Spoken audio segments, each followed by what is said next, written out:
we go. Podcast Prasada on Progress. Wus. Assalamualaikum warahmatullahi wabarakatuh. Hai teman-teman semua, selamat datang di podcast Prasada on Progress. Ruang ngobrol seru, inspiratif, dan pastinya banyak banget cerita perjalanan dari para alumni. Nah, hari ini merupakan hari yang sangat spesial karena kita kedatangan tamu yang sangat luar biasa. Beliau adalah alumni dari Madrasah Al-Khairiyah Dalban yang sekarang menjadi graduate Tentara Nasional Indonesia TNI Angkatan Darat yang bertugas di Papua. Langsung saja kita sambut Mas Riko. Halo kakak. Terima kasih ya Mas Riko sudah meluangkan waktu untuk hadir di sini.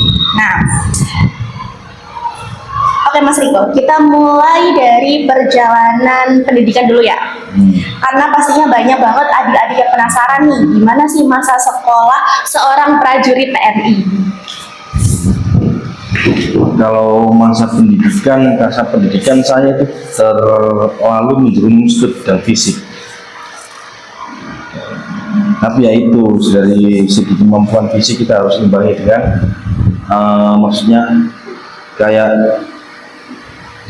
menjerumusnya keahlian saya di bagian fisik, makanya saya minatnya itu ke tentara gara-gara fisik saya mampu. Soalnya saya sama orang tua saya selalu kayak diajak kerja, diajak kayak membantu pekerjaannya tiap hari, makanya kayak dilihat-lihat untuk semua kemampuan fisik saya sudah saya makanya alihkan ke tentara, makanya itu tadi. Nah, sebelum kita ngomong masalah dunia militer nih, kita mengenang dulu, flashback dulu nih Mas, dari Madrasah Al-Khairiyah. Mungkin selama bersekolah di Madrasah Al-Khairiyah ini, kenangan apa sih yang paling berkesan di hati Mas Riko? Itu kalau masalah itu kangen, sekarang saya kasih kangen ini waktu apel pagi, terus baca sholawat, baca yang maulaya nah di situ langsung, apalagi pas waktu itu pelajaran pertama PJOK paling enak. Siapa pembinanya? Ismail. Oh Pak Ismail, ya. Ismail itu. Apakah beliau itu guru idola kakak? Ya, kalau guru idola ya, kalau dibilang itu paling mantap lah. Ya. Paling sabar, paling. Apakah Pak Ismail yang kata kakak sebagai idola ini memberi pengaruh besar dalam hidup? Ya, soalnya Pak Ismail ada 3 orang, Pak Ismail, Pak Asep, sama Pak Muspaak. Nah, oh iya. Itu yang kemarin yang fisik itu kan saya kan ekstrakurikuler ikut voli. Nah, tiga orang beliau itulah yang mengajarkan saya, yang membina saya, melatih saya. Makanya untuk mengenal olahraga, jadinya olahraga sudah fisik, mental terbentuk. Beliau. Nah, Mas, menurut Mas, nilai kebiasaan atau prinsip apa sih yang ada di madrasah ini yang sekiranya sampai sekarang Mas Riko masih terapkan dalam kehidupan sehari-hari? Pertama satu, yang sholawat tadi. Iya, sampai sekarang berarti ya? Iya, saya kalau tiap hari kalau naik motor pasti mulai. Oh gitu. Iya, kalau biasa kalau jauh-jauh gitu. Nah, itu satu. Yang kedua ini yang biasa TPQ sekarang sudah di ini ya? Iya. Dininya. Oh, dininya masih ada di sini ya, dininya. Kita kuning gitu ya. Sorok, itu juga saya kan habis dari sini kan mondok. Nah, makanya waktu saya mondok kan tidak buta begitu, tidak buta. Soalnya kan sudah dapat ilmu dari sini, membaca kayak maknain harus tulisan fiqh kan sudah ada dasarnya dari sini, makanya itu. Ada untungnya. Makanya kita masuk pondok tidak terlalu buta bagaimana begini. Dari nol ya, masih ada. Makanya kita belajar di sini, ada dunia, ada Guru aku sudah lupa. Banyak kayaknya. Iya, oke. Nah, menurut Mas Riko, bagaimana sih lingkungan madrasah ini ikut membentuk karakter Mas Riko? Jadi Membentuk karakter Mas Riko sebagai seorang TNI.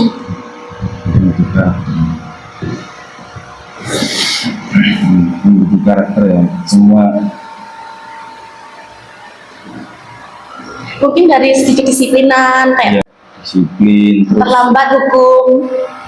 itu lagi sekarang kan begitu, kalau dihukum terus ada yang kayak viral-viral begitu terus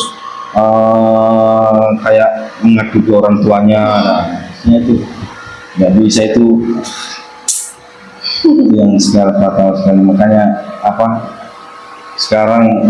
sekarang guru sekarang kalau mau menghukum pasti dikirim-kirim gara-gara Iya. itu lagi. Pasti. Nah, Mas, setelah lulus dari madrasah ini, perjalanan Mas Riko ke dunia militer ya. Ini sekarang masih di dunia militer. Penasaran banget apa sih yang memotivasi Mas Riko untuk masuk ke dunia militer, khususnya ke TNI Angkatan Darat. Dari sekian banyak profesi, kenapa sih Mas kok memilih ini? Satu, kalau tentara ini kan kayak di unggulannya kan yang di pertama tadi di fisiknya sama mentalnya sama kayak apa, untuk menjunjung tinggi kehormatan orang tua, maksudnya bawa nama orang tua biar bangga punya anak jadi begini. Terus kan menjunjung apa, saya kan larinya kan bukan ke arah ke materi tapi ke fisik, maksudnya kayak lebih suka menantang sih. Oh, jadi memang pilihan sendiri ya Mas ya, Iya. tanpa paksaan ya? Dari kecil kan. Oh, dari kecil kecil. kalau karnaval pasti pakai baju tentara. Oh gitu. Sampai sekarang. Terwujud ya Mas ya? Iya. Makanya itu. Nah, pastinya sebelum masuk atau lolos menjadi seorang TNI itu kan banyak banget seleksi atau proses-proses untuk masuk TNI itu loh Mas. Nah, mungkin bisa diceritakan sedikit gimana sih Mas Riko lolos dalam seleksi TNI ini? Kalau pertama daftar itu semua itu kayak gagal, terus daftar sekali gagal, putus asa. Itu jangan putus asa, itu malah koreksi untuk diri sendiri. Misal apa kesalahan saya kemarin, ubah dari saya itu empat kali Kak. Iya 4 kali. 4 kali mendaftar gagal dan yang kelima berhasil. Dan yang kelima alhamdulillah berhasil. Nah, itu dari 4 ini yang saya kan koreksi, saya kurangnya begini. Dan saya tidak kayaknya saya nggak pantas jadi tentara begini, tidak itu cuman kayak harus kita perbaiki lagi apa yang kurang dari kemarin, kesalahan kemarin, kekurangannya kita apa, terus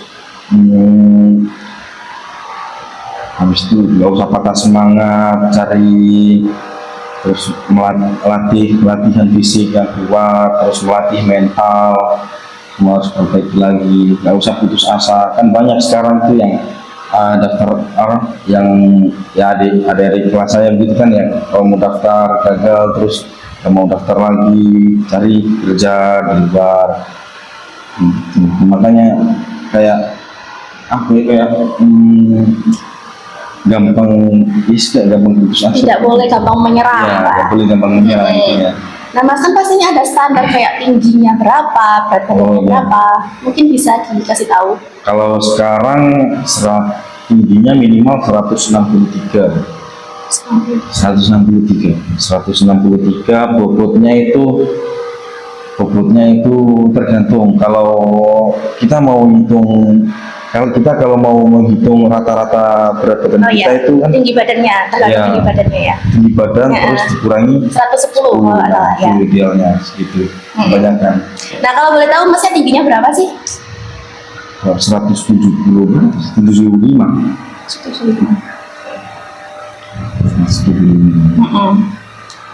Kemudian apakah kayak misalnya nggak boleh merokok atau apa Itu. gitu? Dan pastinya ada sih tes Iya, kayak gitu. pasti itu pernah sekali cuma kayak benda rokok ketahuan rokok, terus ketahuan orang-orang keamanan, nah langsung dapat tempelin gitu. Berarti kalau pas mau mendaftar tidak boleh ngerokok dulu ya Mas ya? Nggak boleh kita nggak boleh bukan nggak boleh kita pokoknya harus fokus di penguatan mental sama fisik itu kita harus fokus di situ kayak misal minum es, minum pedis, merokok mending hindari dulu, mending ini kita kembangkan yang dua ini itu dulu. Maksudnya kalau kita sudah terbiasa lari kencang, nah, itu kalau merokok kan tidak berpengaruh. Yang penting kan kita kan sudah punya apa peningkatan nanti kalau misal kita imbangi dengan kayak apa minum es, minum lagi kan tidak terlalu apa. Makanya kalau orang pertama kali daftar jangan terlalu banyak merokok, jangan terlalu banyak minum es, minum apa yang pedas-pedas, jangan terlalu banyak. Soalnya kan nanti kan di lambung itu kan kalau buat fisik nanti itu panas, bisa-bisa asam lambung itu nanya nanti. Oke. Tapi kalau udah lolos aman, boleh kayak gitu. Kalau sudah lolos itu baru nggak apa-apa. Oh, gitu. Merokok sampai pabriknya habis juga nggak apa-apa. Oke Mas. Nah, saat menjalani pendidikan militer nih Mas, itu berapa tahun sih? Kemarin saya 8 bulan, iya 8 bulan. 8 bulan itu full latihan non-stop. Dan non-stop. Ya istirahat bentar gitu paling. Ya istilahnya kan cuma waktu penutupan, kan ada 2 pendidikan. Yang pertama ini kan pendidikan pengenalan dari sipil ke militer. Nah itu 5 bulan. Habis itu pas sudah jadi militer nanti kan pendidikan ke kejuruan, kayak kecabangan, ke satuan tempur, satuan bantuan, satuan administrasi. Kalau saya ke satuan tempur itu 3 bulan. Nah itu pas waktu itu juga corona, makanya pas waktu 2021 kan masih panas-panasnya corona. Terus tidak ada kunjungan orang tua, jarang sekali, cuma dikasih waktu 30 menit saja, 1 jam saja. Dalam jangka berapa tahun itu? Iya 8 bulan itu. 8 bulan cuma 1 jam. Iya. Oh. Langsung selesai dari situ ke Surabaya penampungan, langsung berangkat ke Papua. Gitu ya Mas ya. Nah, mungkin dari pelatihan militer itu apa sih tantangan yang paling berat? Ngantuk. Ngantuk. Emang tidurnya jam berapa sih Mas kalau menjadi seorang TNI itu? Kita kan gantian, kalau malam kan kita gantian yang jaga Kak. Kalau masuk pendidikan kita dari apel malam jam 10. Nah itu kan kita jaga senjata kita, serambi untuk ya siapa tahu ada orang masuk, orang tidak dikenal masuk, apa separatus masuk. Nah itu kita gantian yang jaga, siapa tahu kalau dia masuk mau ambil senjata apa, mau kayak mau ya menyerang lah. Nah itu kan makanya ada yang jaga, makanya kita kan gantian kadang 2 jam sekali, 3 jam sekali. Kalau tidur paling biasa itu jam 12, terus bangun itu jam setengah 4 di subuh lah, setengah 4 subuh. Kita sholat subuh, habis sholat subuh itu senam, habis senam lari, habis itu penguatan sampai jam 7. Habis itu langsung kita latihan lagi. Ngomongin senam, penasaran banget sih seorang TNI itu senamnya apa sih Mas? Senam loncat, sudah pokoknya loncat, kaki angkat, ditekuk. Berarti nggak bakal lagu-lagu yang tren saat ini? Oh nggak ya? Aku nggak tahu ya. Tidak kayak itu. Senamnya kayak kita lompat ini ya. Sambil pemanasan gitu ya? Iya, pokoknya intinya semua badan itu sudah gerak semua baru selesai. Jadi kita lari. Makannya kapan Mas? Selesai lari sama penguatan itu. Balik ke asrama, barak, terus kita pembersihan, kita mandi. Berarti makannya itu masak sendiri apa udah kalau pendidikan gitu sudah dikasih senjata. Tapi kalau udah terjun ke itunya kalau semisal sudah jadi organik, sudah di satuan, itu ada yang masak sendiri, ada yang ikut potongan dapur. Semisal gaji kita nanti kita kasihkan 600 nanti biar dimasakkan. Oh ya, paham. Nah Mas, kan masnya kan jadi TNI, pastinya kan jauh dari lingkungan keluarga, kan? Nah, menurut Mas seberapa besar sih peran keluarga dalam karir Mas Riko ini?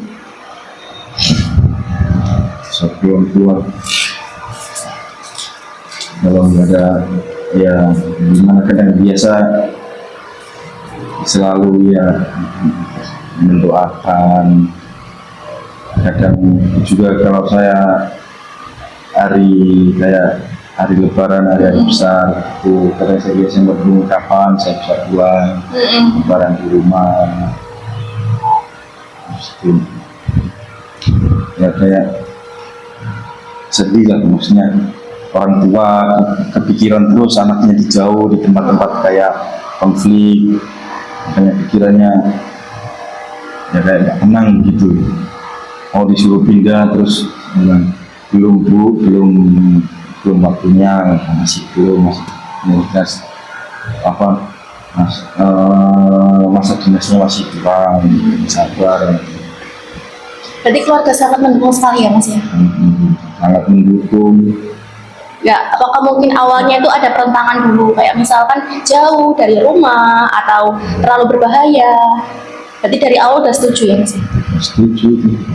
Namanya juga waktu kita daftar kan orang tua kita kan tanda tangan kayak dosir gitu, ada siap ditempatkan di mana saja. Nah itu kan tanda tangan kita orang tua sama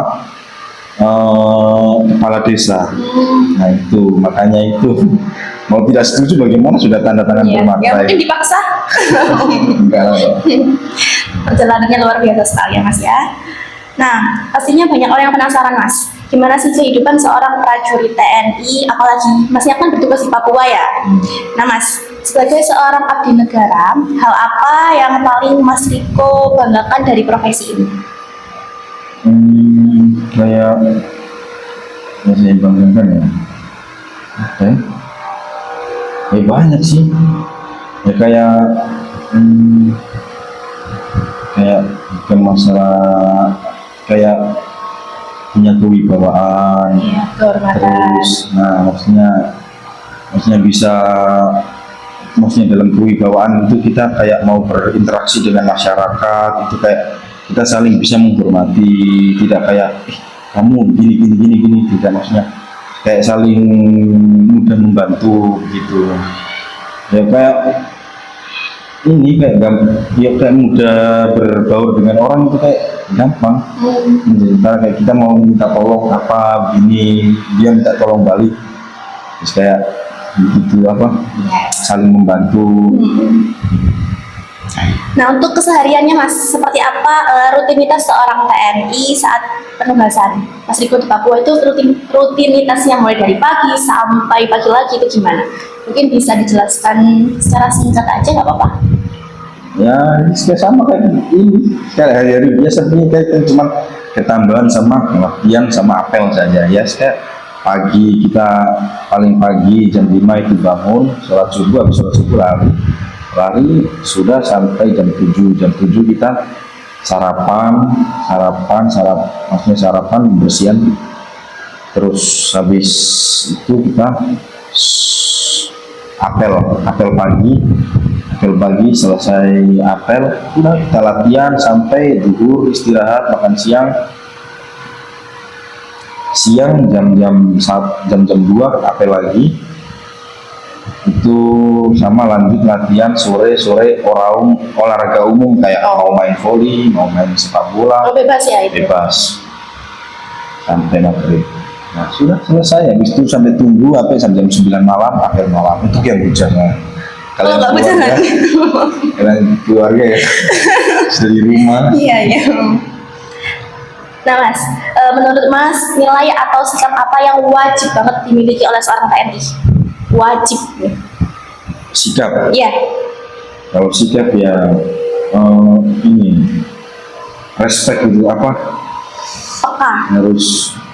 Harus kayak bekal gitulah, kayak siap begini, kayak responnya cepat gitu. Nah kita tuh harus memegang kayak pegangan kita itu kan tentara kan identiknya begitu, kayak misal geraknya cepat, maksudnya kayak mau disuruh apa dia langsung kayak sat-sat gitu. Sat-sat. Nah itu prinsip sama. Nah mungkin selama bertugas ada pengalaman yang sangat sekali berkesan yang mungkin Mas Riko ingin bagikan kepada adik-adik sini yang sangat pengalaman- berkesan ya. pengalaman kesan banget sekali. So, yang waktu di mana? Di Papua? apa Iya waktu di waktu- Papua saat bertugas. Kalau waktu di Papua sih ya pertamanya saya ke sana itu saya terbayang-bayang, katanya kan banyak kayak konflik kayak OPN gitu, terbayang-bayang pikiran dari kapal dari berangkat sampai itu kan ya kayak apa ya kayak terbayang-bayang, ih nanti saya di sana gimana, nanti dapat tembak bagaimana, pikiran begitu terus. Nyampe sana oh kok sama kayak kampung sendiri kan, kayak di kota. Di sana kan masih tempat saya kan di tempat ibu kota itu, makanya oh ternyata bayang-bayang itu tidak sesuai dengan realita. Makanya kan jangan terlalu takut dengan bayangan. Kita pokoknya itu harus apa, kayak percaya diri lah, pede. Nyampe sana kan, di sana kan kayak apa ini, ada minang gitu. Apa itu? Kayak makan pinang, siri, pinang. Oh iya. Nah, kan iya. kayak kalau di Indonesia kan warna merah di sana. Nah itu yang kesan pertama saya, wih banyak darah kan, di jalan-jalan kan banyak Iya. darah. Saya kira apa, ternyata ternyata di sini banyak pembunuh. Nah ya Darah. pasti. Wih, benar. Malah saya lihat sekeliling kan, waktu itu kan di pasar tempatnya. Wih, ternyata ada orang makan pinang begini. Tapi masih makan? Nyobain satu gitu? Ya, nyobain kan penasaran toh. Iya. Saya kira apa rasanya, ternyata pahit. Ih, Jadi itu ya pengalaman paling berkesan gitu. dia makan pinang bisa. Pertama kali. Kan nggak tahu pertamanya kan diludah apa, kalau diludah toh itu yang itu pertama itu yang air yang saya masih tulus ini tadinya saya telan. Harusnya nggak boleh telan. Nggak boleh, harus diludah. Ya saya bingung gimana, masa mau ludah depan orang ini kan tidak sopan toh. Ya sudahlah, saya telan lah. Habis itu kok langsung kan efek sampingnya kan pusing. Udah pusing. Berarti masnya di kotanya ya? Di kabupaten, nggak yang di pelosoknya banget. Kota. Jadi, ya kalau sama tempat saya sama kota itu ada hampir 30 menit. Ada hampir 30 menit. Ya, bukan termasuk pelosok juga kan, masih daerah ibu kota juga. Di mana sih? Manokwari? Manokwari, Oh, iya. Ibu kota Papua Barat. Oke, Mas. Kita masuk ke pertanyaan yang paling ditunggu-tunggu oleh adik-adik nih, Mas. Apa sih pesan Mas Riko untuk adik-adik Madrasah Al Khairiyah 1 dan akan tetap semangat untuk belajar?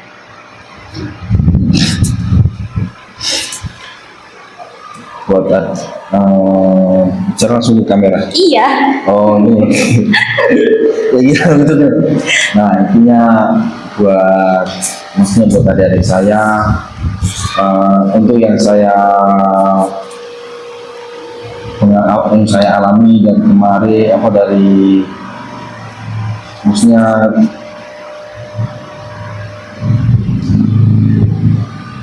yang saya alami sejak dulu sampai sekarang, itu yang maksudnya yang saya pelajari, intinya itu jangan sia-siakan waktu untuk belajar. Karena apa? Waktu itu tidak bisa dibeli. Nanti memang kayak jam kosong enak, kita waktu pelajaran santai duduk, itu efeknya cuma pas waktu kalian belajar, pas waktu kalian merasakan efeknya paling enak.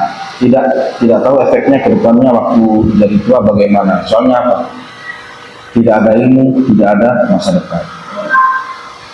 Dengerin ya adik-adik. Nah, mungkin untuk ada sebagian adik-adik yang bercita-cita menjadi seorang TNI. Apa sih tipsnya supaya mereka bisa mempersiapkan sejak dini? dua saja, Dua, apa Mas? mental fisik. Mental sama fisik.